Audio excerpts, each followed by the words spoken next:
Good morning dear students. Saurabh sir की online English class में आप सभी का स्वागत है। आज हम क्लास 9th में जो आपका लेसन चल रहा है Gandhi ji and A coffee drinker, इसे पढ़ाया जा रहा है। तो आज इसकी कुछ नेक्स्ट लाइन जो आपके ब्लैक बोर्ड पर लिखी हुई हैं उनको आज देखते हैं, पढ़ते हैं। देखिए लिखा है with that kind parting word. With इस तरीके से, काइंड पार्टिंग वर्ड दया से भरे हुए शब्दों के साथ गांधी जी लेफ्ट, गांधी जी चले गए। अर्थात बड़े दयापूर्ण शब्दों के साथ गांधी जी उसके कमरे से चले गए।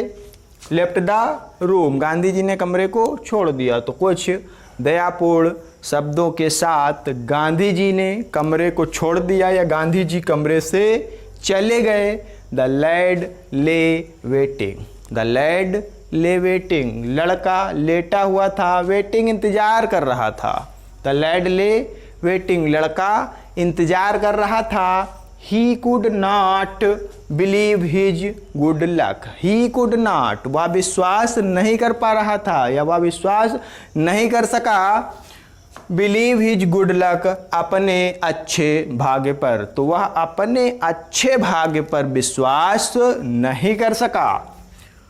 कॉफी इन साबरमती आश्रम, उसने आश्चर्यचकित होकर कहा कॉफी इन साबरमती आश्रम, साबरमती आश्रम में काफ़ी, साबरमती आश्रम में काफ़ी, क्योंकि जो काफ़ी थी वो साबरमती आश्रम में अलाउड नहीं थी, वहाँ काफ़ी नहीं पी जा सकती थी। लेकिन फिर भी उसको, उस लड़के के लिए गांधी जी ने कहा कि तुमको काफ़ी मिलेगी। तो लिखा है काफ़ी इन साबरमती आश्रम, साबरमती आश्रम में काफ़ी।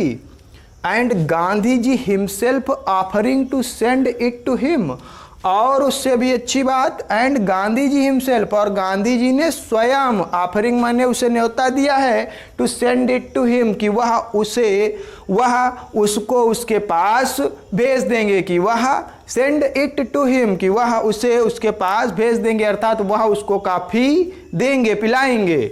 तो and Gandhi ji himself offering, और गांधी जी ने स्वयं न्योता दिया है to send it to him, कि वह उसके पास भेज देंगे। Gandhi ji cottage was at the other end of the आश्रम, गांधी जी cottage was, गांधी जी की जो कुटी थी at the other end of the आश्रम, वो आश्रम के अदर एंड माने दूसरे छोर पर थी या दूसरी ओर थी। तो गांधी जी की जो कुटिया थी वो रोड, आश्रम के दूसरी ओर थी। A good way across the road, road जो थी वो काफ़ी दूर थी। A good way across the road, जो रोड थी वो दूर थी। The lad could well imagine what would happen, the lad could well imagine, लड़का अच्छी तरह से कल्पना कर सकता था।